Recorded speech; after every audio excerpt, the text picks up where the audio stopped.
Welcome back to my channel. ഒരു ലോഡിലോട്ട് നമ്മൾ കറക്റ്റ് വേണ്ട രീതിയിലുള്ള MCB എങ്ങനെ കണ്ടെത്തും? അപ്പോൾ അതിനെക്കുറിച്ചാണ് ഞാനിന്ന് ഈ വീഡിയോയിൽ പറയുന്നത്.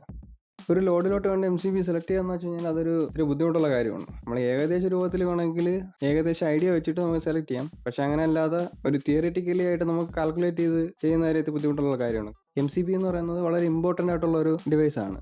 നമ്മുടെ ആൾക്കാരുടെയും കണക്ട് ചെയ്തിരിക്കുന്ന ഡിവൈസിന്റെയും നമ്മുടെ വീട്ടിലെ വയറിങ്ങിന്റെയും എല്ലാത്തിന്റെയും സേഫ്റ്റി സംബന്ധിച്ച് വളരെ പ്രധാനപ്പെട്ട ഒരു ഡിവൈസാണ് ഈ MCB എന്ന് പറയുന്നത്. അപ്പോൾ MCB സെലക്ട് ചെയ്യുമ്പോഴത്തേക്ക് അത് മസ്റ്റായിട്ടും ഒരു നാഷണൽ ഇലക്ട്രിക്കൽ കോഡ് അല്ലെങ്കിൽ ഇന്റർനാഷണൽ ഇലക്ട്രോ ടെക്നിക്കൽ കമ്മീഷൻ അങ്ങനെ ഏതെങ്കിലും ഉള്ള ഏജൻസികളുടെ അപ്രൂവ്ഡ് ആയിട്ടുള്ള MCB മാത്രമേ ഉപയോഗിക്കാവുള്ളൂ. അതെന്തുകൊണ്ടാണ് അങ്ങനെ ഉപയോഗിക്കുന്നത് എന്ന് വെച്ച് കഴിഞ്ഞാൽ ഇപ്പോൾ ഈ ഏജൻസികളൊക്കെ നമ്മളിപ്പോൾ ഒരു ഡിവൈസ് ഇറക്കുമ്പോഴത്തേക്ക് അതിനെ ഫുള്ള് ടെസ്റ്റ് ചെയ്ത് അതിന്റെ സേഫ്റ്റി ആയിക്കോട്ടെ അതിന്റെ എല്ലാ കാര്യങ്ങളും ടെസ്റ്റ് ചെയ്തിട്ടായിരിക്കും അത് അവർ അപ്രൂവൽ കൊടുക്കുന്നത്. ഉദാഹരണത്തിന് നമ്മൾ ഇന്ത്യയിൽ നമ്മുടെ വാഹനങ്ങൾക്ക് ഇപ്പോൾ അപ്രൂവൽ കൊടുക്കുന്നത് അറായി ഒരുപാട് ഏജൻസികളുണ്ട്. അതിൽ മെയിനായിട്ടുള്ളതാണ് ARAI, automotive research association of India. അപ്പോൾ അവർ പല രീതിയിൽ അതിനെ ടെസ്റ്റ് ചെയ്ത് ക്രാഷ് ടെസ്റ്റും എല്ലാ സേഫ്റ്റി ടെസ്റ്റും എല്ലാം ചെയ്തിട്ടായിരിക്കും ആ ഒരു വാഹനത്തിന് അപ്രൂവൽ കൊടുക്കുന്നത്. അപ്പോൾ അങ്ങനെയുള്ള അപ്രൂവൽ കൊടുത്ത വാഹനങ്ങൾ മാത്രമേ നമുക്ക് നിരത്തിൽ ഇറക്കാൻ പറ്റുള്ളൂ. അപ്പോൾ അതേ കണക്ക് തന്നെയാണ് ഇലക്ട്രിക്കൽ NEC അല്ലെങ്കിൽ IEE എന്നൊക്കെ പറയുന്ന ഏജൻസികൾ. അപ്പോൾ അവരാണ് ഇലക്ട്രിക്കൽ സേഫ്റ്റിയെ ബന്ധപ്പെട്ട് ഇതൊക്കെ ടെസ്റ്റ് ചെയ്ത് അപ്രൂവൽ കൊടുക്കുന്ന ആൾക്കാർ. അപ്പോൾ നമ്മളൊരു MCB സെലക്ട് ചെയ്യുന്നതിന് മുമ്പ് ഒരുപാട് കാര്യങ്ങൾ ശ്രദ്ധിക്കാനുണ്ട്. ഇപ്പം ഞാൻ പറഞ്ഞല്ലോ, ഇപ്പോൾ ഈ NEC എന്ന് പറയുന്ന ഒരു ഏജൻസിയാണ്, നാഷണൽ ഇലക്ട്രിക്കൽ കോഡ്. അപ്പോൾ അവരുടെ റൂൾ പ്രകാരം ഒരു ഓവർ കറണ്ട് പ്രൊട്ടക്ഷൻ ഡിവൈസ്, അതായത് MCB, അതായത് ഈ NEC എന്ന് പറയുന്ന ഏജൻസിക്ക് അവർ റൂൾ ഇറക്കിയിട്ടുണ്ട്, 125% റൂൾ.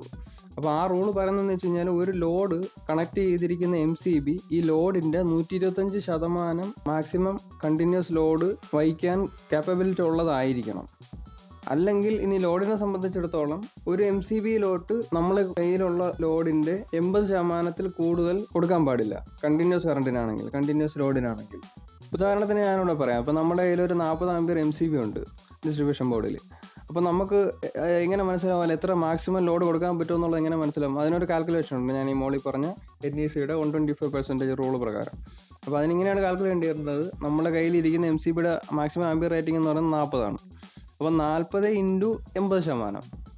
അപ്പോൾ നമുക്ക് 32 ആമ്പിയർ എന്ന് കിട്ടും. അതായത് ആ MCBയിൽ 40 ആമ്പിയർ MCBയിൽ കണ്ടിന്യൂസ് കറണ്ട് കൊടുക്കാൻ പറ്റുന്നത് 32 ആമ്പിയറേ നമുക്ക് കൊടുക്കാൻ പറ്റുള്ളൂ. കണ്ടിന്യൂസ് കറണ്ടിനാണ് ഈ പറയുന്നത്, ഇടോട്ടുള്ള കറണ്ടിനല്ല. അങ്ങനെ യൂസ് ചെയ്യുന്നതിന് 40 ആമ്പിയർ വരെ മാക്സിമം യൂസ് ചെയ്യാം. മീൻസ് 2 മിനിറ്റ്, 1 മിനിറ്റ്, 5 മിനിറ്റ്, അങ്ങനെ 40 ആമ്പിയർ എടുക്കുന്ന ഡിവൈസുകളാണെങ്കിൽ 40 ആമ്പിയറിൽ തന്നെ കൊടുക്കാം, കുഴപ്പമില്ല. പക്ഷേ ഈ പറയുന്നത് കണ്ടിന്യൂസ് കറണ്ടിനാണ്. ഇപ്പോൾ നമ്മൾ വെൽഡിങ് മെഷീൻ അങ്ങനെയുള്ള സംഭവങ്ങളെന്ന് വെച്ച് കഴിഞ്ഞാൽ കണ്ടിന്യൂസ് യൂസ്, അല്ലെങ്കിൽ ഇപ്പോൾ ഒരു എക്സോസ്റ്റ് ഫാൻ അതൊരു ദിവസം ഫുള്ള് ഓടുന്നതാണ്, നമ്മളെ ഇൻഡസ്ട്രിയിലൊക്കെ വയ്ക്കുന്ന സംഭവങ്ങളൊക്കെ. അപ്പോൾ അല്ലെങ്കിൽ വലിയ ഹെവി മെഷീനറികൾ. അപ്പോൾ അതെന്ന് വെച്ച് കഴിഞ്ഞാൽ കണ്ടിന്യൂസ് ലോഡ്, നമ്മൾ ഇടയ്ക്കിടയ്ക്ക് നിർത്തുന്നില്ല, കണ്ടിന്യൂസ് ലോഡ് എടുക്കുന്ന മെഷീൻസാണ്. അപ്പോൾ അങ്ങനെയുള്ള സന്ദർഭങ്ങളിലാണ് ഈ ഒരു ഇക്വേഷൻ ഉപയോഗത്തിൽ വരുന്നത്. അപ്പോൾ ഞാൻ പറഞ്ഞ പോലെ നോൺ കണ്ടിന്യൂസ് കറണ്ടിനാണെന്നുണ്ടെങ്കിൽ അതിൻ്റെ 100% ലോഡ് നമുക്കതിൽ കൊടുക്കാൻ പറ്റും. ബ്രേക്കർ റേറ്റിങ്ങിൽ എത്രയാണോ ഉള്ളത് അത്രയും തന്നെ ലോഡ് കൊടുക്കാൻ പറ്റും, നോൺ കണ്ടിന്യൂസ് ലോഡാണെന്നുണ്ടെങ്കിൽ. ഇനി അടുത്ത രണ്ടാമത്തേതെന്ന് വെച്ച് കഴിഞ്ഞാൽ നമ്മളുടെ കയ്യിൽ ഒരു 32 ആമ്പിയറുള്ള ലോഡ് നമ്മളെ കയ്യിലുണ്ട്. അപ്പോൾ നമ്മൾ അതിന് വേണ്ട ബ്രേക്കർ എങ്ങനെ സെലക്ട് ചെയ്യും? അതിനും നേരത്തെ പറഞ്ഞ 125% റൂള് ബാധകമാണ്.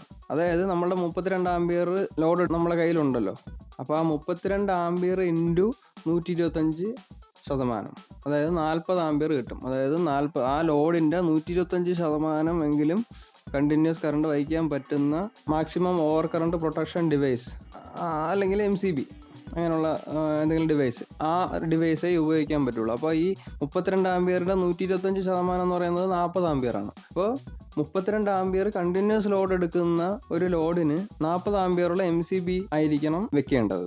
മനസ്സിലായില്ലേ? അതായത് ചുരുക്കത്തിൽ പറഞ്ഞു കഴിഞ്ഞാൽ ഞാനൊരു എക്സാമ്പിൾ പറയുന്നതാണ്. ഇപ്പോൾ 40 ആമ്പിയർ MCB ആണെങ്കിൽ അതിന് കണ്ടിന്യൂസ് ലോഡ് ആണെങ്കിൽ 32 ആമ്പിയർ ഉള്ള ലോഡേ നമുക്ക് കൊടുക്കാൻ പറ്റുള്ളൂ ഒരു 40 ആമ്പിയർ MCBയിൽ. ഇനി നോൺ കണ്ടിന്യൂസ് ലോഡ് ആണെന്നുണ്ടെങ്കിൽ 40 ആമ്പിയർ MCBയിൽ 40 ആമ്പിയർ തന്നെ കൊടുക്കാം, കുഴപ്പമില്ല. അവിടെയും ഈ MCBയുടെ റേറ്റിംഗ് മാത്രം നോക്കിയാൽ പോരാ, അതിൽ ബാക്കി അതിൻ്റെ ട്രിപ്പിംഗ് കർവ്, ട്രിപ്പിംഗ് കറണ്ട് ഇതൊക്കെ നോക്കണം. അപ്പോൾ അതിൻ്റെ വീഡിയോ ഞാൻ വേറെ ഇതിന് മുമ്പുള്ള വീഡിയോയിൽ ചെയ്തിട്ടുണ്ട്, അപ്പോൾ അത് നോക്കിയാൽ മനസ്സിലാവും.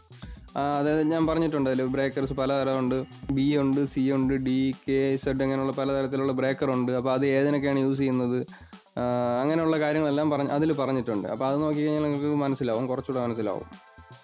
ഇനി അടുത്ത് വരാൻ പോകുന്ന സംശയം എന്ന് വെച്ച് കഴിഞ്ഞാൽ ഒരു 40 ആമ്പിയർ എക്സാമ്പിൾ പറയുകയാണ്, 40 ആമ്പിയർ MCB എത്ര വാട്ട്സ് ഉള്ള ലോഡ് വരെ ഹോൾഡ് ചെയ്യാൻ പറ്റുമെന്നുള്ളത്. അപ്പോൾ നമുക്കൊരു കാൽക്കുലേഷൻ ചെയ്യാം. അപ്പോൾ ഈ വാട്ട്സ് എന്ന് പറയുന്നത് എന്താണ്?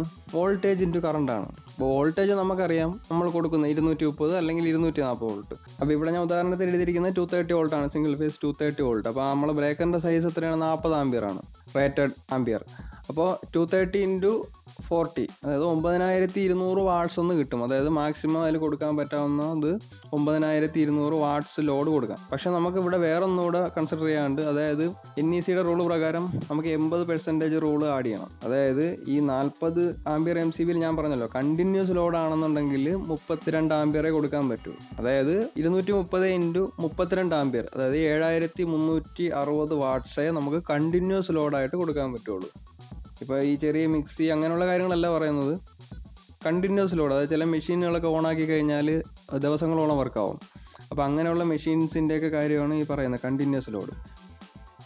ഇനി നോൺ കണ്ടിന്യൂസ് ലോഡാണെങ്കിൽ ഓക്കെ, 9200 വാട്ട്സ് അല്ലെങ്കിൽ 9000 വാട്ട്സ് അത് കൊടുക്കാം, കുഴപ്പമില്ല, നോൺ കണ്ടിന്യൂസ് ലോഡാണെങ്കിൽ. അപ്പോൾ ഇത്രയാണ് MCB സെലക്ട് ചെയ്യുന്നതിൻ്റെ കാര്യങ്ങൾ. എല്ലാവർക്കും മനസ്സിലായെന്ന് വിചാരിക്കുന്നു. എന്തെങ്കിലും ഉണ്ടെന്നുണ്ടെങ്കിൽ കമൻറ്റ് ബോക്സിൽ ചെയ്താൽ മതി, സംശയം എന്തെങ്കിലും ഉണ്ടെങ്കിൽ. കാരണം ഞാൻ വെറുതെ ഇതങ്ങനെ എഴുതി വിടുന്നതല്ല. എനിക്ക് വേണമെങ്കിൽ വേറെ യൂട്യൂബ് വീഡിയോസും അങ്ങനെയൊക്കെ നോക്കിയിട്ട് ചെയ്യാം. കാരണം യൂട്യൂബിൽ തന്നെ ഒരുപാട് വീഡിയോസ് ഉണ്ട്. പക്ഷെ അങ്ങനെ ചെയ്യുന്നതിൽ കാര്യമുണ്ടെന്ന് എനിക്ക് തോന്നുന്നില്ല. ഞാനിത് ഒക്കെ ചെയ്യുന്നത് ഈ NEC, IEE അങ്ങനെയുള്ള ഏജൻസികളുടെ സൈറ്റിൽ അവരുടെ റൂൾസ് എന്താണോ അത് നോക്കിയിട്ടാണ് ഞാൻ ചെയ്യുന്നത്. അല്ലാതെ ഇപ്പോൾ ഞാൻ ഒരുപാട് വീഡിയോസിൽ കണ്ടിട്ടുണ്ട്, അവർ പല റേറ്റിങ്ങും പല ആംപിയർ പല കണക്കുകൾ കൊടുത്തിട്ട് ചെയ്യുന്നുണ്ട്. എനിക്കതൊന്നും നല്ലതായിട്ട് തോന്നിയിട്ടില്ല. അപ്പോൾ ഞാനീ ചെയ്യുന്നതെല്ലാം അതിനെക്കുറിച്ച് മാക്സിമം അന്വേഷിച്ചിട്ട് തന്നെയാണ് ഈ ചെയ്യുന്നതെല്ലാം. ഞാനീ പറഞ്ഞല്ലോ, ഇപ്പോൾ ഈ പല ഏജൻസികളുണ്ട്. അപ്പോൾ അവരുടെയൊക്കെ അപ്രൂവലായിട്ടുള്ള ഇക്വേഷൻസും അവരുടെ റേറ്റിംഗും എല്ലാം തന്നെയാണ് ഞാനിവിടെ യൂസ് ചെയ്തിരിക്കുന്നത്. അപ്പോൾ എല്ലാവരും ഇപ്പോൾ ഇത് നോക്കണമെന്നില്ല. ഇപ്പോൾ ഞാനും വർക്ക് എടുത്ത് ചെയ്തിരുന്ന ഒരാളാണ് നാട്ടിൽ, ഞാനും വർക്ക് ചെയ്തിട്ടുണ്ട്. അന്നൊന്നും ഈ ഇങ്ങനെയുള്ള കാൽക്കുലേഷൻസ് ഒന്നും നോക്കില്ല. പക്ഷേ നമ്മൾ യഥാർത്ഥത്തിൽ സേഫ്റ്റി പരമായിട്ട് നോക്കുകയാണെങ്കിൽ ഈ കാൽക്കുലേഷൻസ് എല്ലാം നോക്കിയിട്ട് വേണം ചെയ്യാൻ വേണ്ടിയിട്ട്. അതല്ലാതെ ഇപ്പോൾ എക്സ്പീരിയൻസ് ഉള്ള ആൾക്കാർക്ക് അല്ലാതെ എങ്ങനെ വേണോ ചെയ്യാം. അപ്പോൾ അവർക്ക് ഏകദേശം ഒരു കണക്ക് കാണും, അവർ ഇത്രയും വർഷം ജോലി ചെയ്തതിൻ്റെ വെച്ചിട്ട് ഏകദേശം ഒരു കണക്ക് കാണും. അപ്പോൾ അവരൊക്കെ അത് വെച്ചിട്ടാണ് ചെയ്യുന്നത്. എന്നാൽ ഈ തിയറി ആപ്ലിക്കബിൾ അല്ലേ എന്ന് വെച്ച് കഴിഞ്ഞാൽ, തിയറി വെച്ചിട്ട് മിക്കുള്ളവരും ആരും ചെയ്യാറില്ല. അപ്പോൾ ഞാനും ചെയ്തിട്ടില്ല. പക്ഷേ സേഫ്റ്റി ആയിട്ടുള്ള കാര്യം എന്ന് പറയുന്നത് ഈ തിയറി ആയിട്ട് ബന്ധപ്പെട്ട് ചെയ്യുന്നതായിരിക്കും നല്ലത്. ഈ തിയറിറ്റിക്കലായിട്ട് ചെയ്യുന്നതാണ് നല്ലത് എന്നുള്ളതാണ് എൻ്റെ അഭിപ്രായം. അപ്പോൾ ഞാൻ പറഞ്ഞ പോലെ എന്തെങ്കിലും ഉണ്ടെങ്കിൽ നിങ്ങൾ കമൻറ്റ് ബോക്സിൽ അറിയിച്ചാൽ മതി. അപ്പോൾ വീഡിയോ ഇഷ്ടപ്പെട്ടെങ്കിൽ ലൈക്ക് ചെയ്യുക, സബ്സ്ക്രൈബ് ചെയ്യുക, ഷെയറും ചെയ്യുക. നിങ്ങൾക്ക് ഉപകാരപ്രദമാണെങ്കിൽ ഷെയർ ചെയ്യുക.